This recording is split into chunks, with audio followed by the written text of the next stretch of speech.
The following is a fan-made chapter reading of the Pale web serial novel by J.C. McCrae. The original text can be found at palewebserial.wordpress.com. If you'd like to donate to the author, please go to patreon.com/wildbow. Thank you for listening.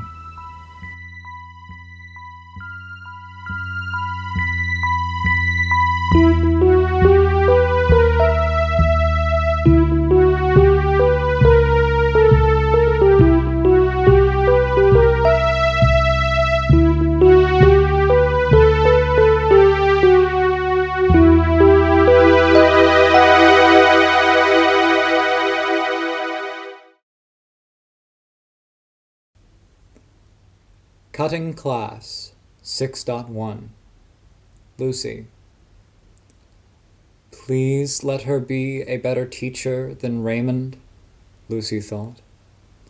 They'd worked so hard to get back in time for this. Class was still getting settled, and the lucky sons and daughters of bitches who had gotten a good night's sleep were filtering in, many with damp hair, many smelling like breakfast foods. Some held tea and coffee, finding seats with shelves and surfaces nearby to rest their drinks on. Mrs. DeRocher was standing on the narrow stairs by the stage, leaning against the wall, one foot in a stair and the other propped up on the stage's edge. She wore a sleeveless blouse with a folded collar, printed with very colorful tentacles, and a knee-length black dress to match. Charles had been pretty judgmental about her appearance, but she was relatively normal, if a bit on the thin, awkward, not very imposing side. Mrs. DeRocher alternated between chatting with Amin and giving him periodic instructions. He was one of her apprentices, and was being put to work drawing up diagrams on the stage. Eloise, off to the side, was pulling on ropes. A mirror, mounted on the ceiling, was rotated, so the students in the class could look up and see a bird's-eye view of the diagrams being drawn, 3 different ones. Some girls in the class, Lucy couldn't place them to name them, were elbowing each other and whispering, their attention so fixed on Amin that they didn't look away as they leaned in to whisper to one another. He wasn't attractive in the same way Elise was. Elise was the kind of attractive that took Lucy's breath away a bit. If he had said something nice to her, she was pretty sure she'd feel gushy and weak in the middle for a while after. She hated that, because it meant he had this power over her without even trying, but it wasn't bad either, especially from a distance where that downside wasn't going to happen. Amin straightened up and pushed the long, chin-length locks of hair that framed his face back and out of the way. The rest of his hair was pulled up into a braid that ran down the middle of his head, down to the nape of his neck, with charms binding it at the end. Amin was very deliberate, very serious, like he put attention into everything he did. His expression was stern as he listened to DeRocher. She decided she liked that more than she liked Elise's careless hair and careless half-smile of an expression. When she got married, she'd want someone who she could trust, and carelessness didn't make her feel trusting. Not that Amin was even close to being a contender. But he was nice to look at. She'd leave it to those whispering girls if they wanted to go after the older boy. She was betting he'd say no anyway. My mind, Lucy said the thought aloud, is wandering all over the place. I'm so tired. Don't fall asleep, Verona said, her head in Lucy's lap as she waited for class to start. I want you to make sure I'm awake when class starts. Why is that my responsibility? Lucy poked Verona's cheek with one finger, and Verona puffed out her cheek. Lucy pried Verona's eyes open as wide as they would go, and Verona squirmed. Where's your mind wandering? Avery asked. Food, Verona said, her eyes pried open as she looked up at Lucy. I can hear your stomach rumbling. Snowdrop, dozing, sneezed. Yeah, I hear you, Snow, Avery said, giving the opossum a pat on the side. We've got class, no idea how long it'll be, then we can eat, maybe sneak a nap. We might sleep through afternoon classes if we aren't careful. Lucy scrunched Verona's face together, pushing eyebrows down, lips up, and cheeks together. No, Verona protested. Avery twisted around. What are the afternoon classes? Ray teaching realms, DeRocher teaching practical languages, and Graubard's still around, doing some tutorials on basic alchemy. Not her specialty, but she's grounded enough to cover the basics, and she's not a bad teacher. Lucy turned. Verona sat up, wiping at her face with her hands as if she'd still be scrunched up or something. She had to get it back in order. The girls sitting behind them were a white girl with chopsticks in her straight blonde hair, a girl with an expensive-looking sleeveless top with a high neck, and a brunette with an unironic bowler hat, dense freckles, and wild makeup that included sky-blue eyeshadow and heavy eyeliner. A bit Clockwork Orange. They looked just a bit older. This is rough. I want to take so many of these, Verona protested. Realms for me, Avery said. Of course, Lucy said. Maybe alchemy? Verona said. I'll hold off, Lucy said. See how DeRocher is as a teacher? If she's good, I'll take that language class. Then we can share notes. Great, Verona said. You should actually take notes, Avery. Don't doodle all over the page. I don't doodle that much. Keeping the pen moving when I don't have notes to take keeps my mind moving. You guys are really close, the chopsticks girl said. Pretty close, Avery said. Is that weird? No, not weird. That's the wrong word, the chopsticks girl said. She had just a bit too perfect of a way of pronouncing words and inflecting that Lucy couldn't help but notice. Some siblings aren't as close and trusting as you three seem to be, the girl with the nice top said. She's speaking about herself and her family, Bowler Hat whispered loudly, hand cupped by her mouth. The girl with the nice top gave her a push, so she fell sideways onto the bench. I'm Lucy, she said, in hopes of getting names. We know. And Verona and Avery, Chopstick said. I'm Yadira Kennedy. That's Cassidy, but we call her Cass, and that's Raquel Musa. Cass was the bowler hat girl. Raquel had the nice top. I noticed that you left my last name out of introductions. Classist, Cass said. Is it classist if I'm being practical? Your family doesn't matter. Be nice in front of the new practitioners, Raquel said, closing her eyes for a moment. So, Yadira Kennedy, the Kennedys are a big family? Avery asked. A good size, Yadira said, smiling. We're not the Kennedys, but we have a presence. After the Oni Wars, my family was the apparent first to successfully re-establish a working relationship with the new others out east. That's a lot to digest all at once, Avery commented. You'll learn about it if you read essentially any history at all on practitioner-human relationships, Yadira said. My family's name gets a passing mention in many of the textbooks. Okay, sidebar, Cass said. She leaned over the back of the bench, resting her arm there with enough forward momentum that Verona had to move out of the way of the incoming elbow. Yes, the Kennedys family is a big one, spread out all over the place, but Yadira is from a small, forgettable branch of the family. Hey, Yadira said. It's my job to keep these two from puffing themselves up too much, Cass said, indicating the other two on her bench with a swish of her thumb. They talk fancy and dress nice, but they lean too much on the family name. You aren't defined by the family you come from. You're a little defined by the family you come from, Raquel said. If you try, you can be the best bits of it. You're going to have to try awfully hard, Raquel, Cass said, sitting back against the bench. You're not a boy, and only boys get the best of what the Mousers have to offer. Do you know who get even less than the girls born to the Mousser family? Raquel asked. Venomous little bitches who attack their friends to try and look cool for strangers.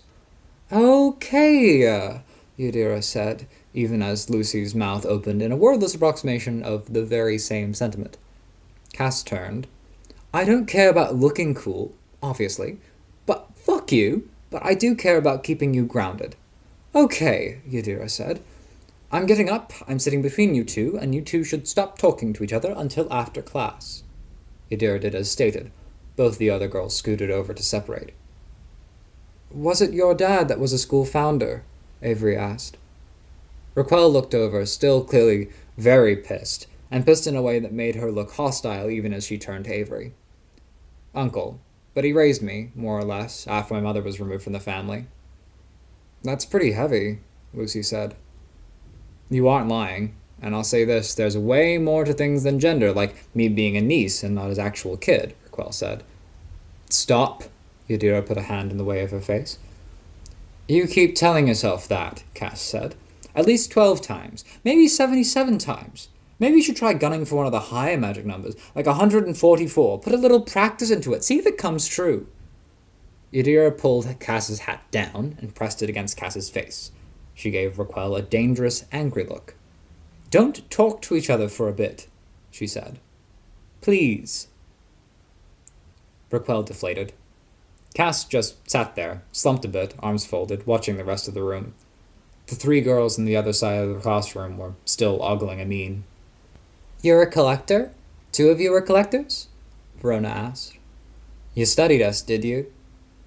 Isn't that normal? Verona asked. Cass picked up a family practice, Yadira said, since Cass and Raquel weren't volunteering anything. Collectors pick up magic items and arrange them in tableaus and diagrams, transfer power between them. But it's very cutthroat. A lot of the time, if you need something to complete a set, you have to take it from someone else, without getting into details. Why not get into details? Raquel asked, sparing her feelings. These 2 became unlikely friends. Cass retorted, Raquel's family and their friends made like they wanted a marriage to unite collections. Then Renaud took my family's shit and killed my grandfather when he tried to stop them. He was an abusive scumbag, Cass. You shouldn't expect the marriage to go through when that comes to light. Then start from square one, maybe? Figure out another marriage? In what reasonable world is the next logical step theft and murder, taking everything? Yadira seemed to have given up on mediating. You shouldn't hide that stuff about a guy like that when you damn well know what he is. Why should we figure out a marriage with people when we can't trust that they'll offer up a good candidate? Then walk away. We made deals and plans that accounted for objects and effectiveness we get in the union, with your family's blessing and encouragement. Are they like this all the time? Lucy asked. No, Yadira said. No, this is a new-ish thing, at least at this intensity.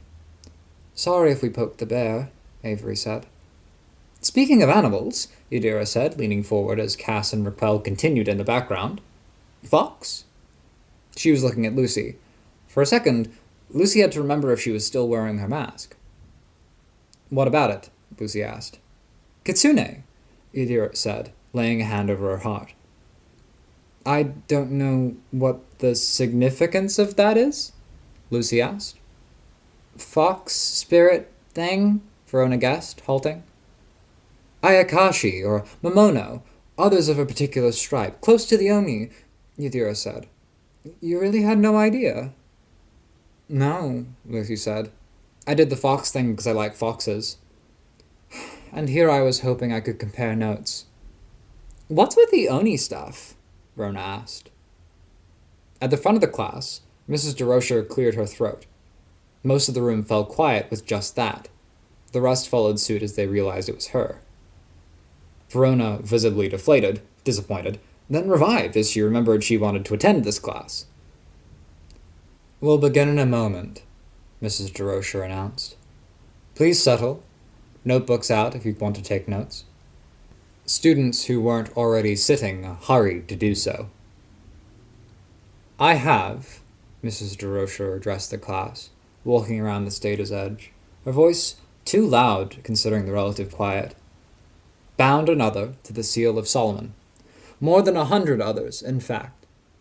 Through this seal, they are stabilized in form and disposition, brought in line with humanity and human civilization, and they are compelled to order and truth. From that point on, they cannot lie, and they are bound to their word. Another that is not bound by the seal is more free, more volatile, but often finds that humans and civilization are very hard to approach and interact with.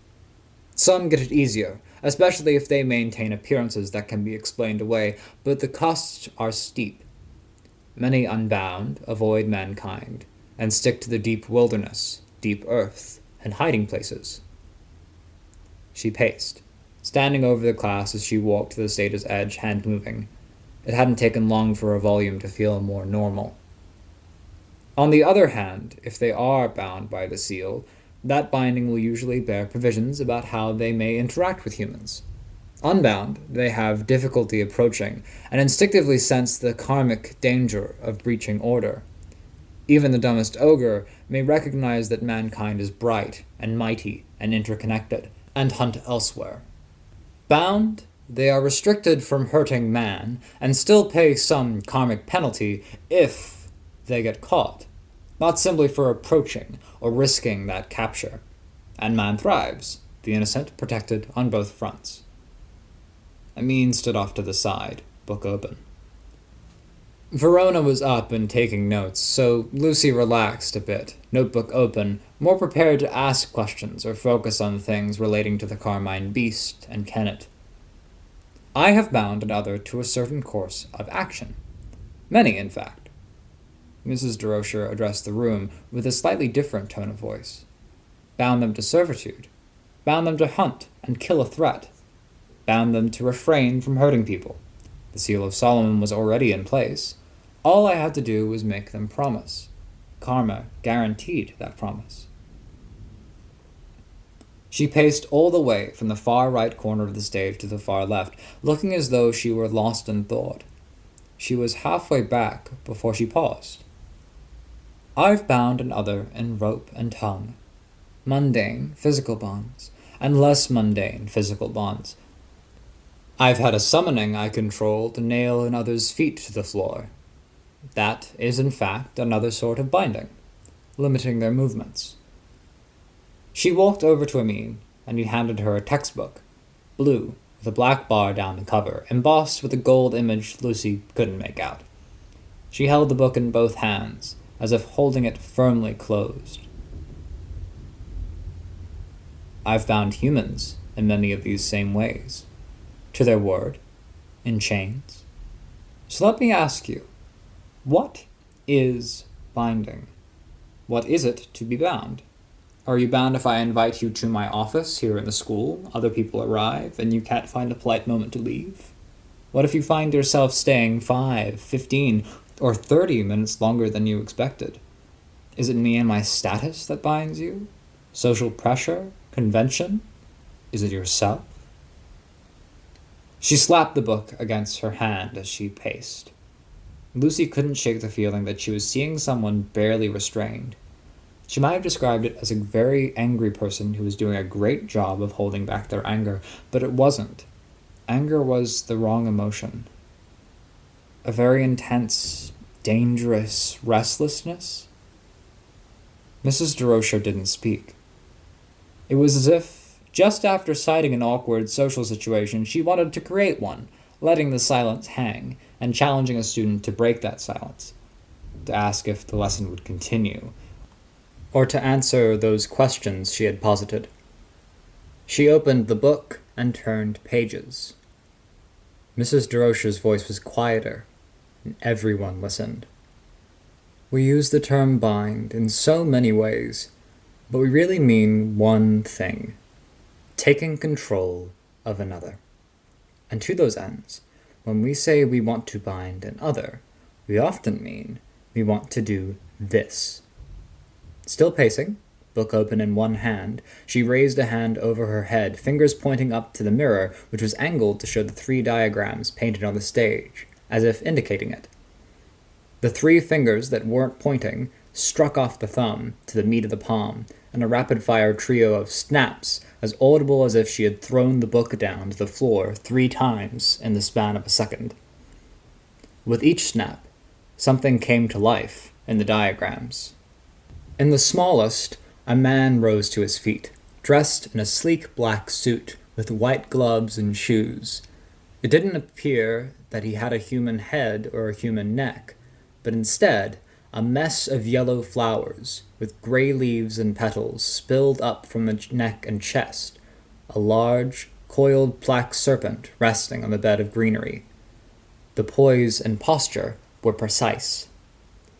In the medium-sized circle, about 10 feet across, a chest freezer, old television, and what could have been a computer server rose out of the floor. They were all gathered together, the freezer left partially open, the television cracked, and the computer server a bit battered. Within the freezer, dark behind the television screen, and in the gaps of the server, Lucy could see pink, translucent, skinless flesh threaded through with blue and canary yellow wires, periodically revealed with dull illumination, as if a faint, flickering light bulb had lit up in the recesses. She could see something curled up within the television, with an exaggerated, outstanding spine that threaded out of the television and into the server, the ridges and points of it exaggerated and tangled up with the blue and yellow wires.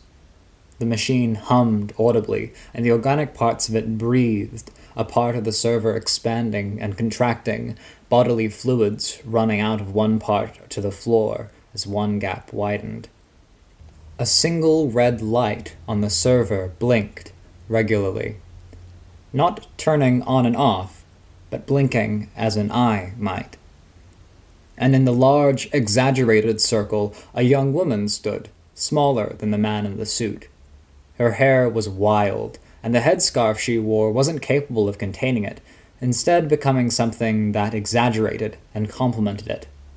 Her skin was dark, but it was dark like a thundercloud was, her eyes bright and gold, and her body decorated with lines, like she'd been cracked open but had maintained her shape, more of that bright gold light shining from within.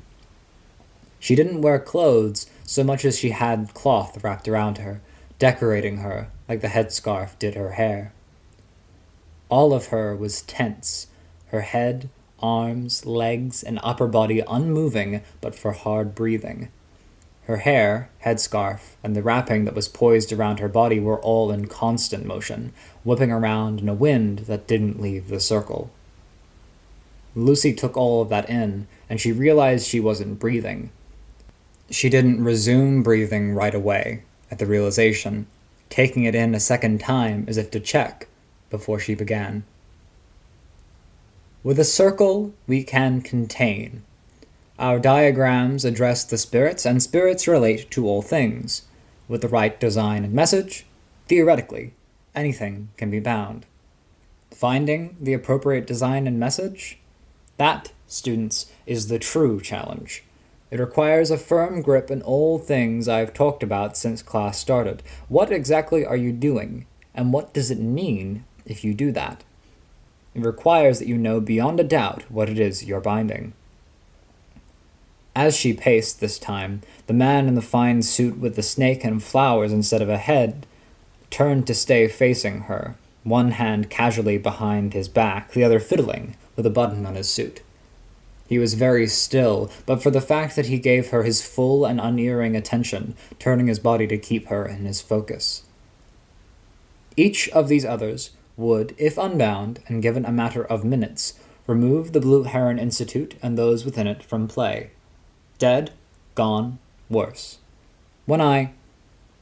The young woman in the big circle had floated up to a point midway between the floor and ceiling, her hair and the cloth that bound her extending in length and twisting in the wind around her. A blindingly bright flash filled the circle, and a rumble shook the building. Books fell to the floor. Lucy had to squint to see, and there were still spots in her vision. She saw Derusha walk past the fleshy, techy other, and over to the circle where the flashes were coming from. She bent down and wrote something on the floor, some additions to the diagram. The flashes lost their painful brightness. The shaking of the building ceased. Lucy continued to blink away the spots of light in her vision. When I bound them, Mrs. Derusha spoke, turning away from the diagram, I didn't have more than moments. Every fraction of a second mattered as I sought to close the snare. Each of you in this room, I would guess, will have at least one such scenario in your lives. At least one instance where you must bind, or you and everything you have worked for, everything you have built, and everything you have dreamed of will be gone. blasted away in a flash of lightning from a jhana, absorbed by a compiler error and extruded, brain-damaged, into the nearest appliance or container. As she walked by the techie other, the freezer jerked, sliding toward her, and cracked open, fluids bubbling from one corner. Mrs. DeRocher reached across the circle and gave it a full-bodied shove, putting it right back where it had been. Lucy had inadvertently risen up out of her seat at that sudden movement, and hung there, in a sitting position but not sitting. She sat as Mrs. DeRocher resumed talking. Or facing possession by something like Mr. Rudbeck, a snake slithering into you, nestling into a part of you deeper than biology goes, and squeezing you out, because he can occupy the vessel of your body more easily than your self and soul can, just as his flowers and grasses will grow through every place and everything nearby, making it his. There is no mundane defense to this lightning, no easy recovery or being saved from the absorption, and no way to fend off the snake yourself. With a very quick friend, perhaps, but you could just as easily take them. What then? She stopped pacing, and stood, the appliances that barely encased translucent and leaking biology to her right, the man with the coiled snake and flowers for a head to her left, and the flashing, furious other poised above her.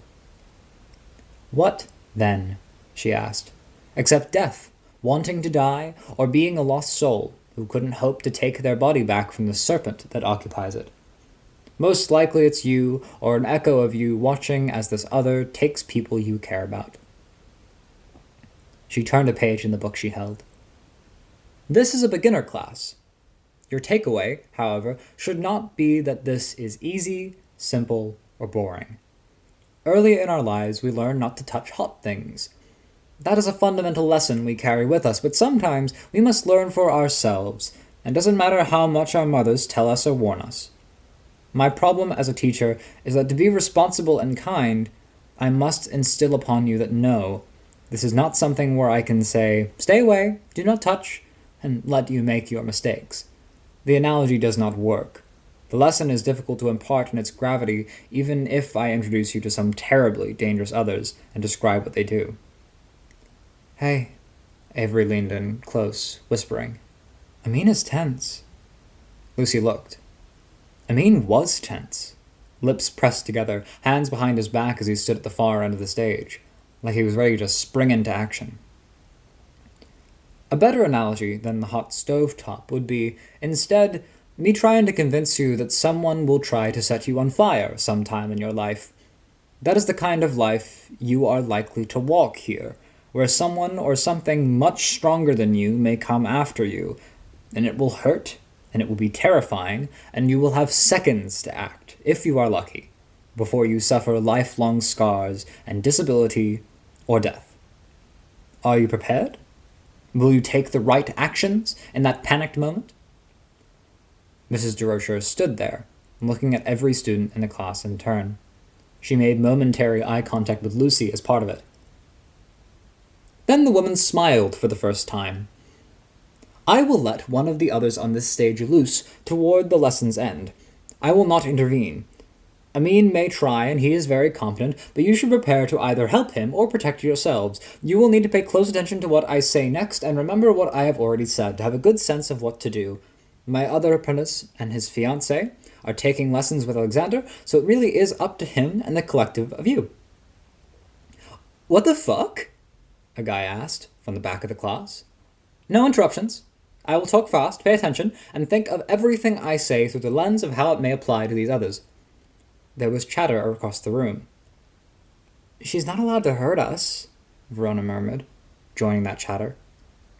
But we're responsible for our well-being and practical lessons, Lucy murmured back.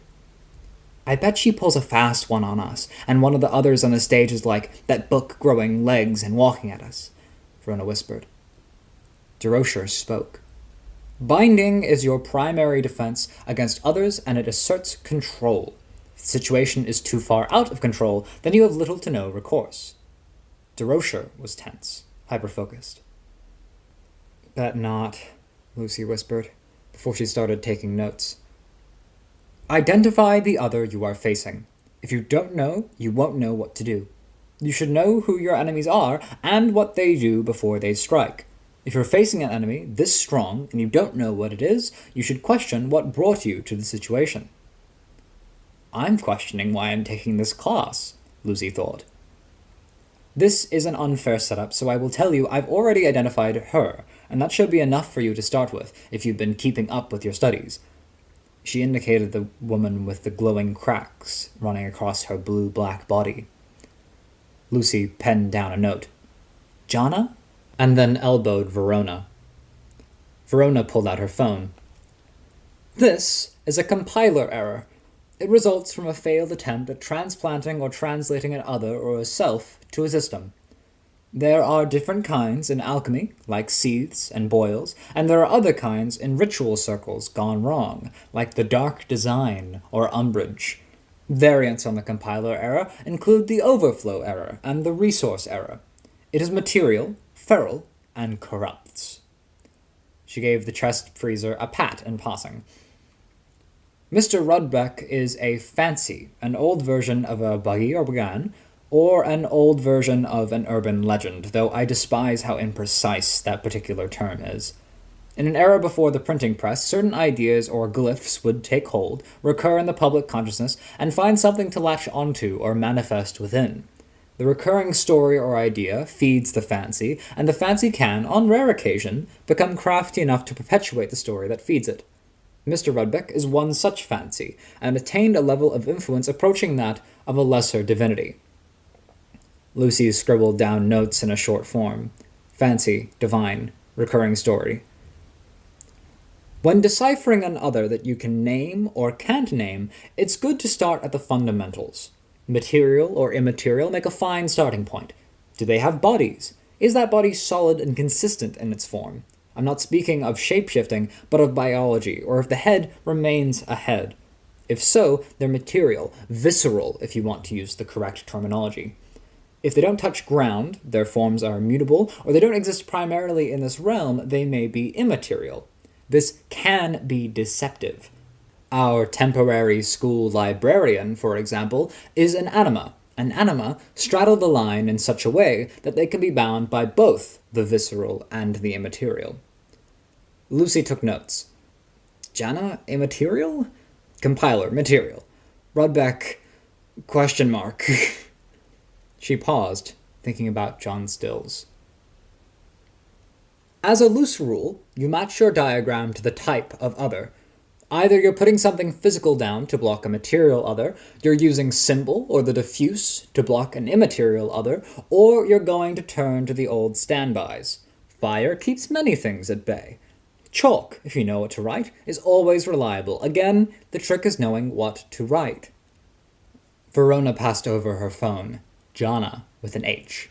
Spirits of the garden, Eden, heaven, related to genies. Lucy penned down some more quick notes. Heavens, storm, angry. Where do they come from? Mrs. DeRocher asked. In working out the nature of others, their point of origin is key. Do they come from a realm? Knowing they do immediately hands you a wealth of information, provided you know your way around that realm. If you know it's from the fairy, and I do love this lovely term for a made-up realm, by the by, to refer to it by the plurality of those others that make it up. If you know you have some basic options, such as iron forged without heat, burning hair, or something suitably tainted. They cannot abide by corruption. If you know your courts, then you can know what specific items have particular power, for or against. Avery had chalk in her bag. She drew a line across the back of the bench in front of them, which made the guys sitting in front of them twist around, annoyed. When Avery couldn't reach any further, she passed it to Verona. Lucy kept taking notes. Which brings us, at long last, to the fundamentals of binding. You have three primary options: the positive binding, the negative binding, and the hallow. She paused. Students were paying rapt attention.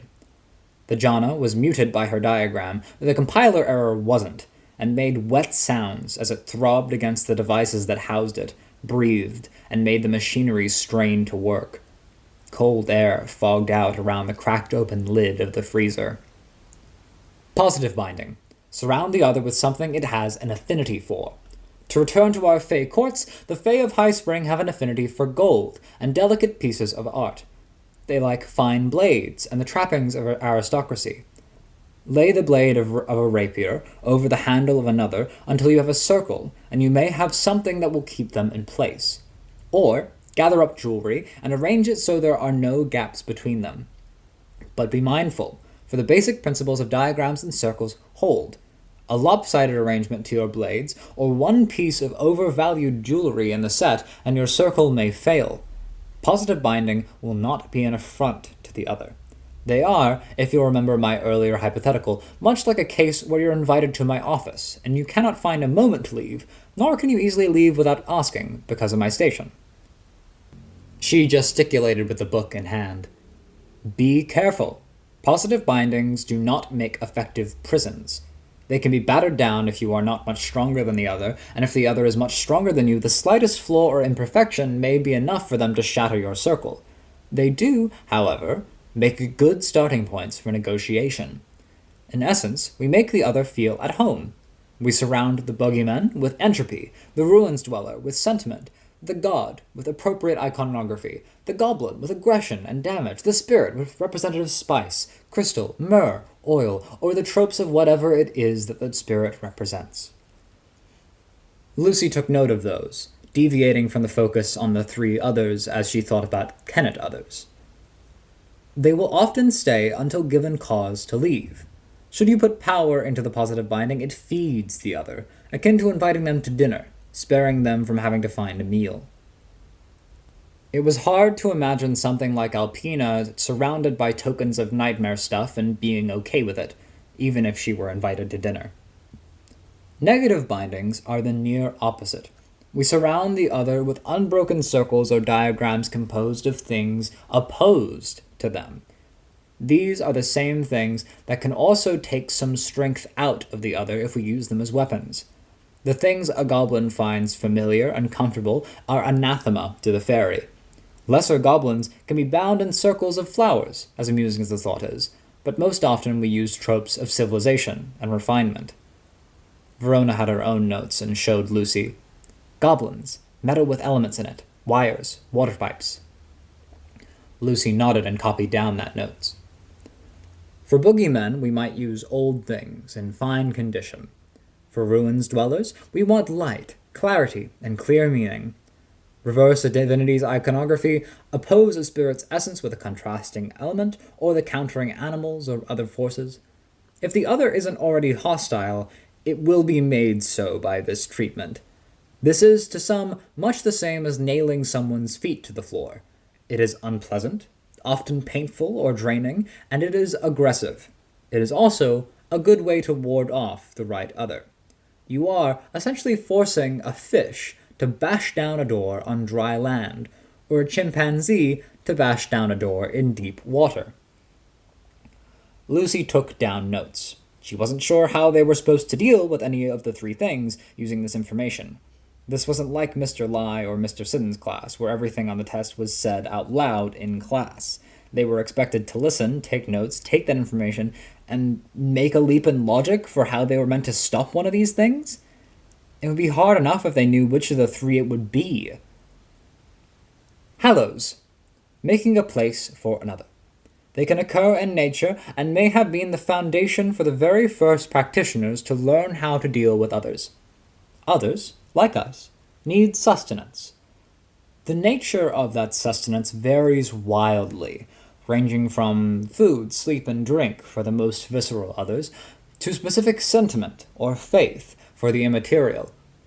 The hallow is a shelter that is intended for the long term and spares most others the need for sustenance, as the hallow supplies. It is, if one dwells on the positive bindings, a place made into a long-term home for the other, within a person, place, or thing. The place must be hollowed out, treated, and the correct signpost must be set to guide the right inhabitant to that space. Lucy wrote down, Rudbeck, set up a hallow, guide that snake inside. Immaterial others are most inclined to inhabit a hallow. Spirits, echoes, and incarnations are diffuse enough that they could inhabit anything. For many visceral others, such as your common goblin or boogeyman, they may require that you break the body first. The goblin becomes its own hallow. The boogeyman can be slain, then trapped in an appropriate vessel. The negative binding, using opposites, then applies to seal the hallow, should you want to trap the other within. Put the boogeyman or echo into a container that suits them and their nature, then seal that container appropriately with something anathema to them, so emerging is hard.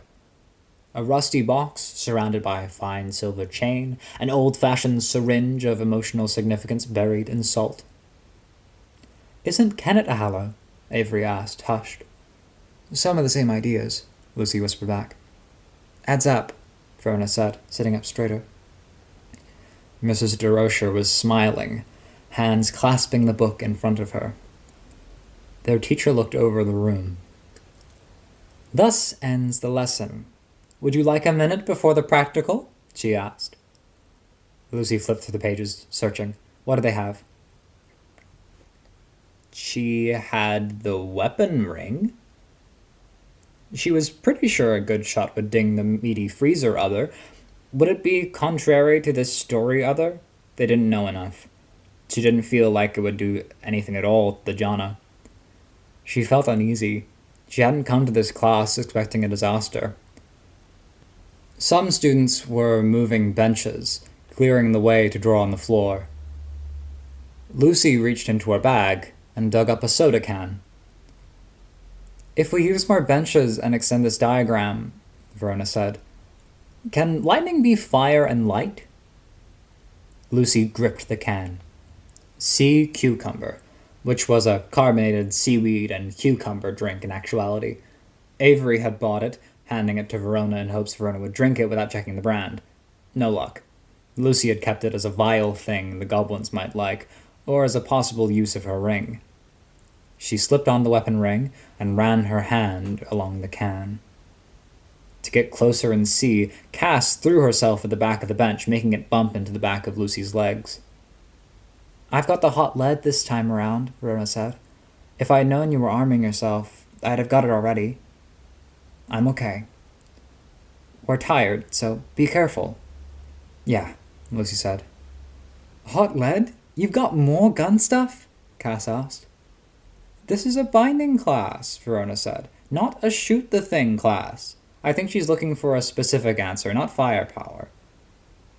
"Slowing down the monster until a mean can act could be the answer," Avery said. "The answer is taking control," Lucy said. "I'm too tired." She had to slip past Verona to get out to the aisle. She approached the stage. Finger off the trigger, she kept the gun pointed a bit off to the side, ready to aim and shoot if she had to. "What if I say I'll shoot you if you let any monsters loose? Does that bind your actions?" Lucy asked. "Seems a lot more manageable than dealing with a random monster that scares even an expert practitioner." A bunch of students had stopped. "It's a good thought. Commendable." "Is it the answer?" Lucy asked. "Blue Heron Institute students signed deals and are forbidden from harming staff or other students, barring some practical and minor cases. A gunshot isn't minor." Lucy didn't waver. She could feel so many eyes at her back. Someone touched her shoulder and she flinched. It was Avery. "We didn't sign anything," Avery murmured. "We didn't submit anything." "I know," Lucy replied, quiet. "I think she knows." "I also did say I would release one of the others on stage toward the end of the class," Mrs. DeRocher said. "Here we are. I won't be called a liar." She turned the book toward Lucy. There was an image of a fairy, small and winged on it. She gave the book a shake, and the fairy came out. It traced a lazy, dazed path around the room. "Thought so," Verona crowed. Lucy gave the thing a wary eye. Small didn't mean it wasn't dangerous. A slam made her jump, and she was glad she didn't have a finger on the trigger. "Heads up!" one of the boys from the front row shouted, scrambling back to put the diagram others were drawing on the floor between himself and the stage. The book had been tossed aside, crossing a diagram. The fridge thing jerked, then dragged itself forward. It rose up, bulged with flesh, and popped A printer or something bulging out the side. Something that looked like an intestine with wire running through it spilled out of it, pooling on the floor. Lucy aimed and shot. She couldn't get over how loud the damn gun was. She hated it. My students may never trust me if I don't follow through, Derosha said. What were they supposed to do? The thing loomed, growing, and touched the wall. Wires behind the wall were ripped out, veins and wires snaking about their length, flesh expanding around the holes that had been left behind. The chest freezer had opened, and the flesh-tainted computer parts were spilling out on a tide of ambiguous, translucent flesh. It approached Derosha, reaching. No, she told it, with an edge to her voice. It backed off, approaching students instead. Derosha remained on stage, unflinching, watching. Parts of it were sectioning off, flesh bridging gaps as it grew. Lucy backed off, bumping into other students. There were a few flashes of light, and Cass threw some toy at the thing. It was a wooden helicopter, and spat out an endless stream of tiny machine gun gunshots, cutting off one narrow limb. More limbs were circling around the walls, films of skin reaching over windows. The door. She looked back and saw it was already sealed, a hand growing out of the flesh pressing against it. It smelled, now that it was out of the circle, like meat that was a little off, like burning, unlike there was metal in the air. A bright light washed over everything. Lucy felt her skin tingle. Bright, but it didn't blind. Remain where you are. Amin has it paralyzed, and he'll trap it in a diagram. The others are unsummoned. Derosha addressed the students in the midst of the light. She walked among and between the students now. What you're feeling right now, what you felt as you saw it surge, hold on to that feeling. Let it motivate you to never feel that way again. The next time may well be the time you face something like this in reality. This wasn't fair, Raquel said. No right answer? You want to scare us? I told you the right answer early on. If you face something this big, and you're not certain of what it is and how to deal with it, you should question how you got to that position. The first rule of self-preservation, even if you are as capable as I, Mr. Bellinger, Mr. Sunshine, Mr. Bristow, or Mr. Musser are, is that you should run when outmatched. We should have walked out? Avery asked. Why not? Some of the older students did. I think I scared them in prior classes. The poor souls sat in the back row as if they expected this. The light was fading. The error was just a chest freezer now, and was shut. Amin wrapped it in a chain, and with each loop he wrapped it, it sank further into the ground. Class dismissed. If you're interested in any particular aspect of the process of binding, I can point you toward reading material. Mrs. Derosha addressed them. Lucy pulled off her ring and carried the can over to her stuff. We learned stuff, Verona said. I'm so tired, Lucy said. You used the weapon ring without a power source. I know you've been working on that with your trainer, but that's a lot, Avery said. She scooped up Snowdrop, who was guarding the bags with half-lidded eyes, now that the danger had passed. I think I'd be tired without that. Let's eat, Lucy asked. And nap? So long as we don't sleep through classes, Verona said. They left class, heading toward their room, looking back at Derosha having a casual conversation with Amin, while he bound the freezer. Eating and napping sounds good, Avery said. Oh, hey, Raquel. Lucy looked. Raquel and Yadira were trailing behind. Cass had left out the other door. What's up? Raquel asked. You guys smell like blood, you know. Maybe eat, nap, and shower, Lucy murmured to Verona. Avery talked while walking backward. I want to ask, you're a magic item collector, right? I got some training. Was that training with Bristow? Or was Cass's?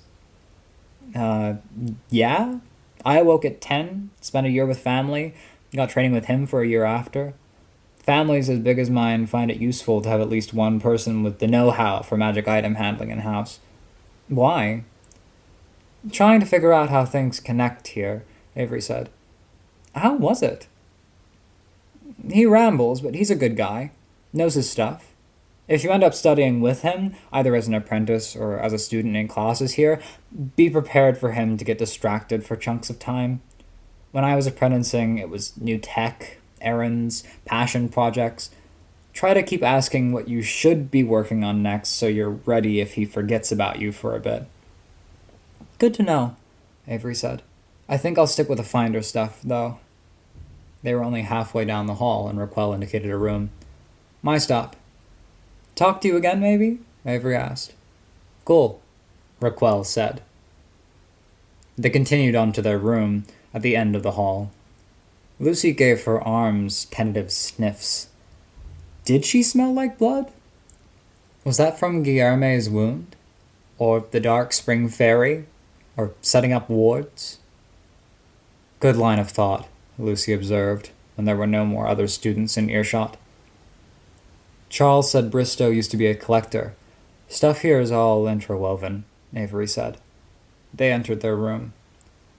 It's not just us, then, Verona said. The strife thing? Yeah, Lucy said. Okay, so that's worth looking out for. Yadira, Cass, and Raquel are in Bristow's camp, then, and Alexander is messing with them? We could use that, Verona said.